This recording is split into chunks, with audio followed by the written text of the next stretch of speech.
of the Audit Committee, and it is, let's see, it is 9:02 a.m. on June 26th, and I'm calling to order the meeting of the Housing Development Partners Audit Committee.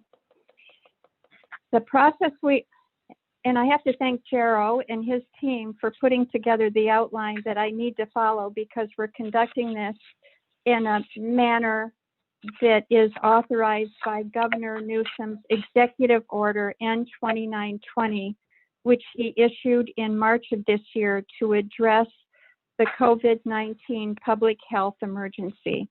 The meeting is occurring by video conference with all committee members, general counsel, and staff participating by telephone. And for the record, each committee member will now indicate their presence on this teleconference meeting. As I say, this is Roberta Spoon. Gary, are you there? Yes, I am here. And Gary Gramling is here. It's my understanding, I heard from Gerald this morning, that there are no members of the public in attendance, and there are no public comments that have been submitted. So we can, I believe, move forward without all of the items that would be necessary to include if we had public comment. Is that right, Chuck?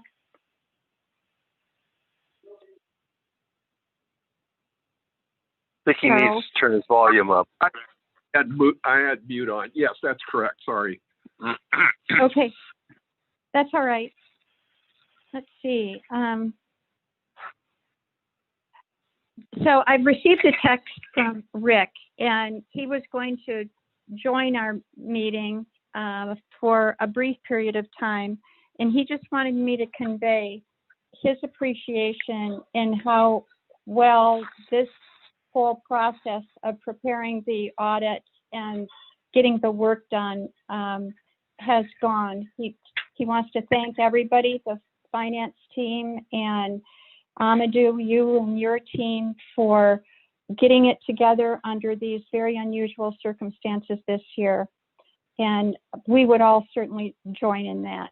But Rick specifically wanted me to give his thanks to both our team and your team, Amadou, for getting it done in such a terrific manner and early, by the way, and early. So it's remarkable to me. All right, so let's proceed with the first item on our agenda, and that's the approval of the minutes of the Audit Committee meeting on July 15th, 2019. So I will make the motion regarding those minutes, and do we have a second? Well, before I prepare to second that, there is a correction I'd like to have made on page one, paragraph 4.1, second paragraph. The correction, I'm addressed in there as Ms. Gramling, and I'd like to correct that. I had a lot of work done on me in the hospital last November, but that wasn't part of it. Oh my gosh. Really noted. Okay. So with that correction, assuming that correction will be reflected at some point, I will second the motion. Okay, that's great. Thank you for that. And I'm glad that you picked up on that. I just skimmed right over it. So let's see. So now we need to vote, and we need to vote orally. So each committee member states their vote on the record. So I am voting yes. Gary? Okay, and this is Gary Gramling, and I am voting yes. Okay, so the motion passes unanimously. So we will now proceed to the independent auditors report and presentation. So Amadou, that's you. Thank you, Mrs. Spoon. Yeah, so we prepared just a deck for the summary audit presentation, and we'll just go through them very quick. I mean, myself, Amadou, being the partner, and Lisa Shaflin being the audit senior manager. So Lisa will talk briefly about our audit process and how it went, and then we'll conclude. All right, good morning, everyone. So we have an attachment to the email, and it's called Cohn-Resnick presentation. So I will just be going through a few of these slides this morning. So we completed your audit for December 31st, 2019. And our audit process consisted of our planning, our documentation and review of your processes and your internal controls, assessment of our risk, testing all of your year-end balances and your activity, and then helping to prepare your financial statements, which you probably will notice are comparative this year. So they're a little bit longer than last year. And hopefully that gives you some good insight as to what has happened year over year. Our audit process continued here, reporting on the results of our audit. We have our audit opinion, our independent auditors report, and then we have the communication with those charged with governance, which is a separate attachment in the email. And then we did not issue a management letter this year. There were no issues that we noted that needed to be brought to management's attention. In our independent auditors report, we issued our audit opinion.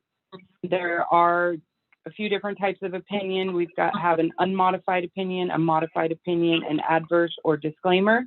For HDP, you guys received a unmodified or a clean audit opinion, meaning we basically had no issues. So that's always good. And then Amadou is going to go over our communication with those charged with governance. Yes. Basically, what we do is, I mean, we issue kind of a letter to this audit committee that summarizes just what our responsibilities, what were the accounting policies and significant ones, what are the significant estimates and judgments involved, most of which are functional expenses, allocations, depreciation being significant, and the developer fee revenue recognition is always significant here. Having said that, we really didn't have any difficulty with management. We didn't have audit adjustments or past adjustments. I just want to bring in during this year that almost there were 4 new recent accounting pronouncements that have been adopted during the year. And I just want to make sure I take the time. I mean, those adoptions are disclosed in the financial statements in more detail. Not sure if you want to go through in detail about them, but they ended up to have some presentation differences that have been updated and disclosure. I just want to make sure I thank Tracy and all her team because they were very, very available and on track on it, because with everything happening in terms of COVID-19, in terms of communication, we had to implement 4 new accounting standards. We had to make the statements comparative, and there were a lot of, as HDP is having more transactions, so there is a lot of things happening at the same time. So it takes a lot of effort and coordination between us and Tracy's team to make sure we work together, we jump on the calls, we resolve every issue so that we, on both sides, we come to conclusions as to where things are. So in that sense, I think they are extremely tremendous help in keeping the audit timing on track, and that was important. So in summary, I think the process went very smooth and timely. And as Lisa said, the opinion is clean. We have no material weaknesses. We didn't report any significant deficiency. And the new standards that have been implemented really didn't have significant impact, but they are definitely important ones as they affect the presentation of cash and also the revenue recognitions, either contributions or the topic 606 that is a hot topic. I'm gonna kind of stop our presentation here and just wait for any questions or comments. Thank you.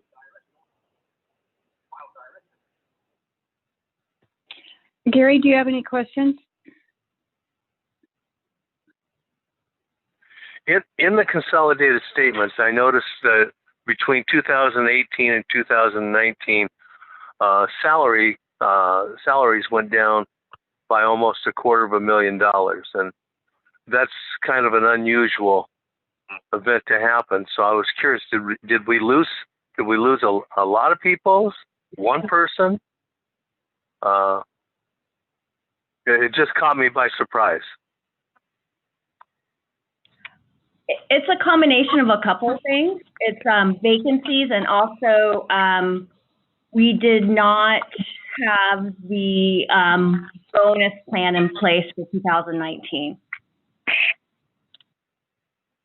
You did not have it in place in 2019?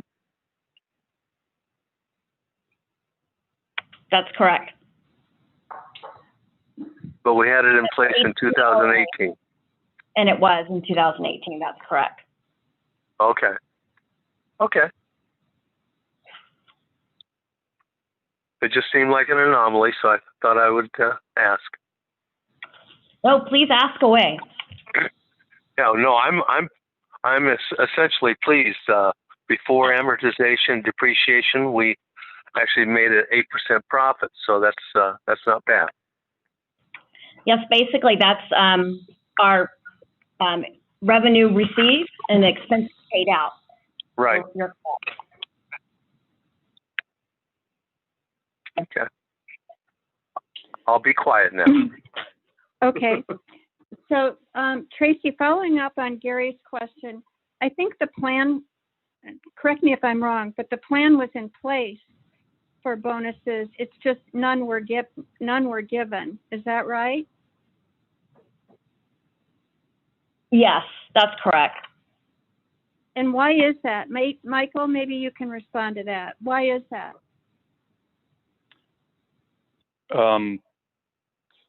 Yeah, that's potentially a larger conversation that, maybe Rick or Jeff will want to discuss, but there was a decision made to go from a bonus structure to a higher salary structure. Oh, I see. So, And this is Jeff. I am on the line if anyone wants to discuss this. Yeah. So is there no bonus plan in place any longer? That's correct. It was determined that the bonus program really, while we don't believe it ever worked out this way, it sort of incentivized deals to possibly be rushed in order to qualify for bonuses. So we determined that it was better to have higher salaries, and that way we weren't incentivizing the rushing of deals in order to qualify for bonuses. Okay, but interestingly, if we've got increased salaries and wiped out the bonus plan, I still am a little surprised that we had as much of a decrease in the salary line as we did between those 2 years. Well, and I think part of that also had to do, and correct me if I'm wrong, Tracy, that we added positions to HDP for deals that didn't actually come on board as quickly as we expected. So those new positions were not filled as quickly as initially expected. You're exactly right, Jeff. That was going to be my exact answer. Yeah. Okay. As I say, I look for anomalies, and that one caught me. Okay, Amadou, I have a question, and it's about the subsequent event footnote, and you have a footnote in there now that relates to COVID-19. Is that something standard that you're putting in to other audits that are in the same position? Just to clarify your answer, there are two aspects to your question. Is the COVID-19 subsequent event disclosure? Yes, we put it to all audits kind of issued, let's say after, I don't know, it's somewhere in March, kind of once the state made their first order, we put the disclosure there. Now, the second aspect, I don't know if that's your question as to the exact wording, yeah, if that session is related to the wording, you can definitely review it, and we can update the wording if need be. So did you have, I mean, is there anything underlying in that disclosure that would relate specifically to HDP? I mean, do you have any concern about ongoing operations? I mean, apparently you don't. But... No, we do not. That's correct. We do not have any concerns specifically that with respect to HDP. The real general concern is just kind of not knowing what could happen and how the year could go. That's what the disclosure is really meant, just to say that there is a lot of disruption involved in the financial markets, in the economic activity, and that may result in some disruption. So we don't think there is like any actual effect to HDP. Having said that, we might. I mean, the disclosure is just to be able to let the readers know that because of that, it may have impact. And the impact could be, either delays on rent payments or tenants not paying. Potentially, it could be delays in terms of the deals, as to how the deals are being closed on, either existing deals or future deals. It could be how, let's say, construction loans will convert to term or not, various situations. So again, we don't have any specific. That's why I'm saying that if the wording, but the contingency is significant enough kind of to disclose, we do disclose that subsequent event, not as something that actually happened.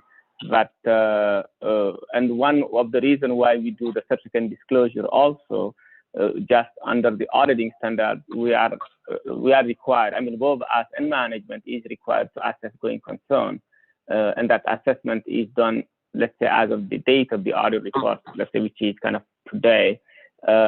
So, and because of that, we just don't know the outcome as to how that may or may not impact the activities of HDP.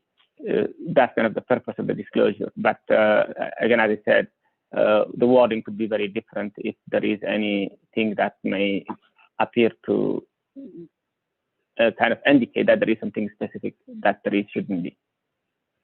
Thank you.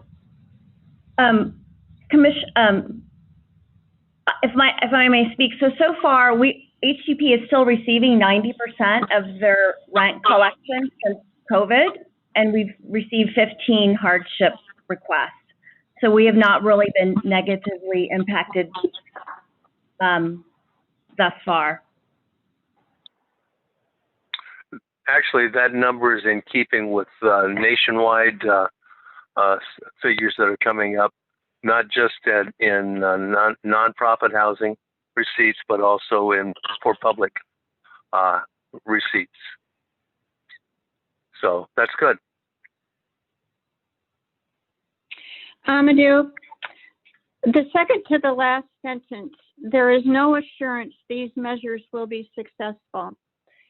Are you absolutely committed to leaving that sentence included in the disclosure? No, not at all. That's what I'm saying. Like, let's say that sentence, we can take it out because, let's say, based on what Tracy is saying, if so far there are no measures needed to be, and if the rent collections are on track, and Mike doesn't believe there is any deal that is track, then we can take it out. Yeah, we can. That's what I'm saying. We can propose a much simpler wording. And then the last sentence, I have an issue with, where it addresses the potential of maybe being unable to continue as a going concern. So it would be my recommendation that you delete the last two sentences. How do you feel about that? Hold on.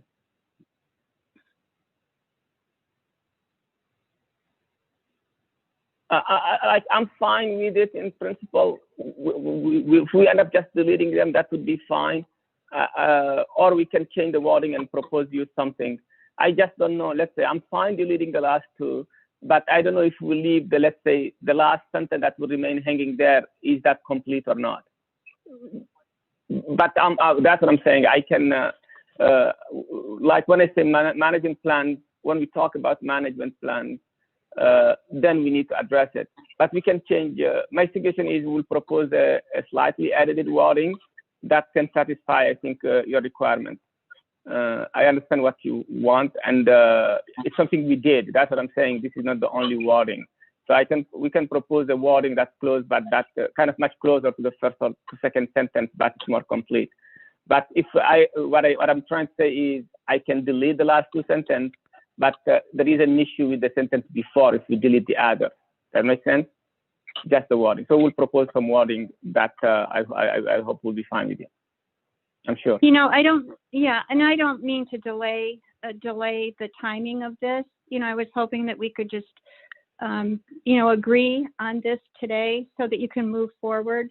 But perhaps if it's the last sentence just said the financial statements do not include any adjustments related to COVID-19.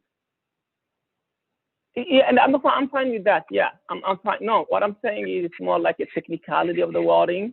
There will be no delay or anything. I just want to make sure the wording we end up doesn't, like what I'm saying is the sentence that says management plans to adjust operations, but I'm okay with that if we can delete the last sentence and say there are no adjustments. I'm fine with that. But it's going forward as well. Yeah. So, but I'm okay. Go ahead. I like that last suggestion because with only 10 or 15 applications for rental relief in there, I feel absolutely no stress regarding whether or not we're a going concern. Yeah. So hold on, let me so okay, no, yeah. So let's say we delete the last two sentences, and that's fine. Hold on. Yeah, we can delete the last two sentences. You know, I understand that you need to have a disclosure related to it, but the last two sentences, I think it's fine without the last two sentences. Okay, then then I'm good. If you're okay, I'm good with that. If Tracy's fine, I'm good. Okay, thank you. I appreciate that. I'm good with it. Gary, you're okay, Tracy, with it?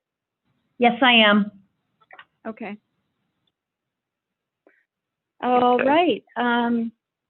Gary, if you have no other questions, I think we can move on to the Chief Financial Officer's summary report and presentation. Okay. Did we need to approve this last discussion formally, or are we good to go? We're gonna. I think at the end when we vote to approve the financial, accept it all with the changes as discussed. That's what we'll do. Okay. Is that all right? Okay. That's fine with me. Okay. All right, Tracy. All right. Good morning. Julie and I are going to present our financial results, but does everyone have our presentation? Please, is that that pretty multicolored designer chart? It is. I have some folks on my team that know how to do fancy stuff. So yeah. Okay. So let's start with slide number 3, please. And before I begin, I want to thank my small but mighty team of 3, Julie Conserva, Nok Dang, and Claudia Gomez, for their dedication during the year, as well as the preparations of consolidated financial statements, because as the Housing Development Partners continues to add projects, our audit requirements grow accordingly. This is a tremendous accomplishment, and this team is to be commended. Thank you. This is what we have to do to get us to this point today, and I just want everyone to be aware that this is not a small audit anymore. So let's move on to slide 4. Resnick just apprised you of our audit results on unaudited opinion. Unaudited, unmodified. Here's a list of all of our individual audits that were then rolled up to our consolidated results we are presenting today. We have a total of 23. Now let's go to slide 5.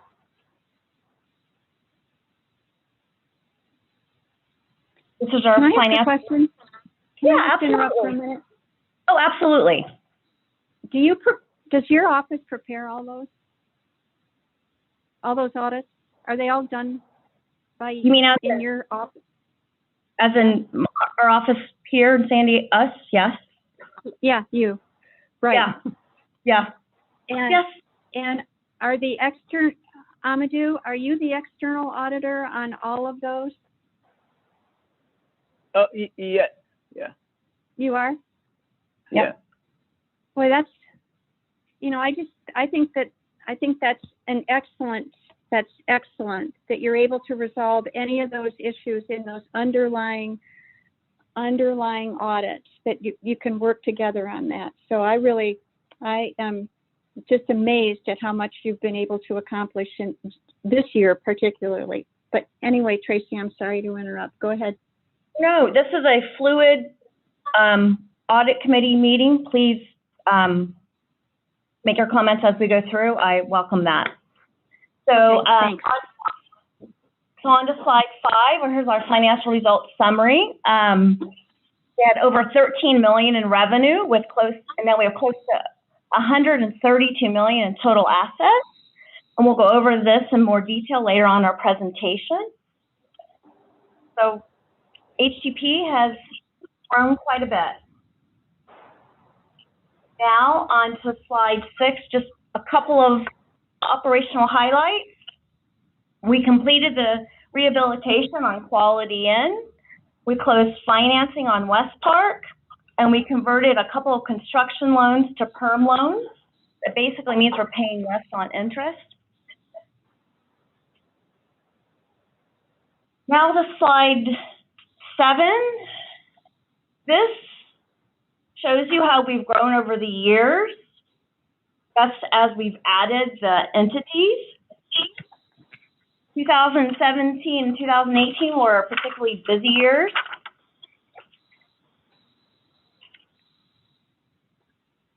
'19 was no quiet year itself.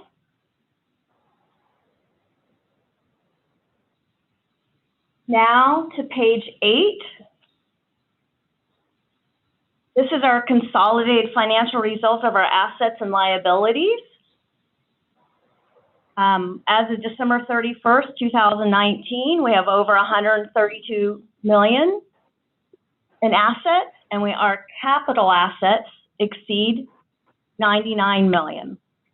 And now, starting on slide 9, I'm going to hand this over to Julie to give you the more detailed financial results. Good morning, Julie Conserva. So this is slide 9. This is the statement, the year-to-year statement of net assets. In 2019, total assets increased by 12 million, and this is mostly due from development on West Park and loan proceeds received for Quality Inn. So on to the next slide, slide 10. This is the 10-year trend of assets, consolidated assets from 2010 to 2019. The green part is HDP corporate, the parent company. Blue are the individual projects, such as New Palace, Town and Country, and Churchill, for example. Next slide, slide 11. This is a 10-year trend of revenue. The increase in revenue of about $1 million is mostly due to the lease up and stabilization of West Park and Quality Inn in 2019. On to slide 12. Gary's favorite slide.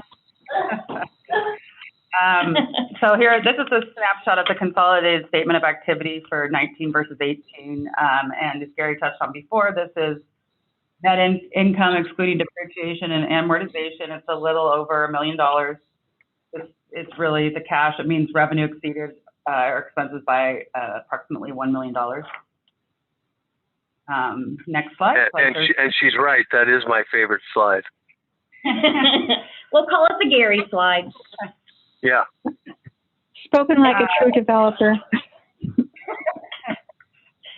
So slide 13 is revenue expenses. So this is a year-over-year comparison of revenue and expenses.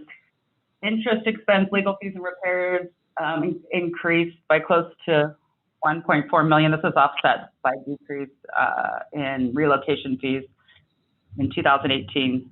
By 1 million. By 1 million for town and country.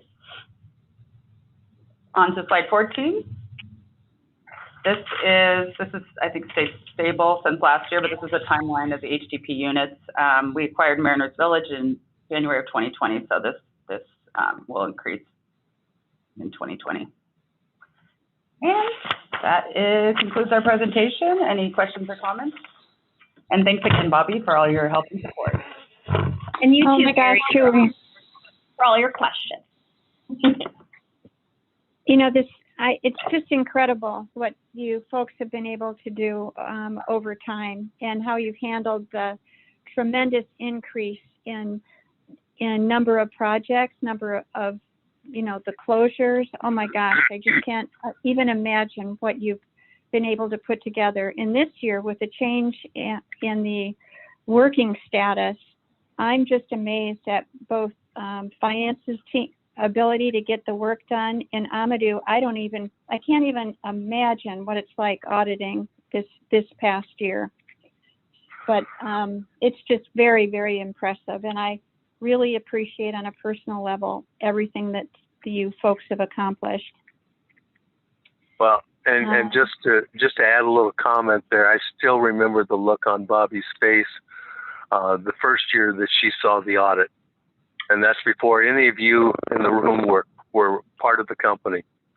And the increase in capabilities of your division, your department, is a direct reflection on the changes that were made during that time frame, that began during that time frame. So, yeah, it's this all reflects a job well done.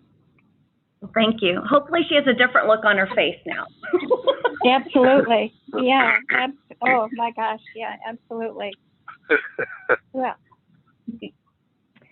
Michael, it's amazing what you've been able to do while you've been at the top of this organization. So really, I want to thank you also for the growth and for actually having no audit issues over the period of time that you've been involved and been a decision maker. So thank you. I think at this point, yeah, go ahead. I'm sorry, I didn't mean to interrupt. No, that's okay. I was just going to thank you and the board for all your support over the years as well. So at this point, I'd like to ask for a motion for the fiscal year 2019 HDP Consolidated Financial Audit. This is Gary, and I move approval of it in its entirety, as we've discussed. With the changes. Correct. With the changes that were discussed earlier, and I Correct. second that. So, for the record, we need to have each committee member state their vote on the motion. So Gary, yes or no? Yes. And me, Roberta Spoon, yes. So are there any other comments or questions? If not, I'm going to adjourn this meeting. Thank you again to all of you for your work. And I believe we're ready to go on this. Amadou, do you have any final comments? I just want to say, thank you to really for everybody to just work together. I think we are ready on our side to go. Lisa, I think we can confirm. I don't think we have anything pending. To my knowledge, or at least anything meaningful that may impact timing-wise to get it done. Really thanks for everybody. The organization changed a lot, and each one of those transactions really are significant here are even significant at the commission level. So it takes a lot of coordination from Michael's development team, Tracy and her team, and asking, and they are always available kind of, so it's kind of try to pull her, try to make sure we all end up where it is supposed to be. So thanks for everybody. Okay. Well, thank you. And this is Gary, and I'm just echoing Bobby's comments. It's a great results from great efforts from extremely good people. So thank you. Thank you, Well everybody, as well, from the accounting team, finance team. Okay. All right. So this meeting is adjourned. I was going to say, Madam Chairman, I move that we adjourn the meeting. All right. And it's 9:38, and this meeting is adjourned. Thank you all. Thank you, everybody. Good talking to you. Thank you. Thank you. Likewise. Bye now. Bye. Bye.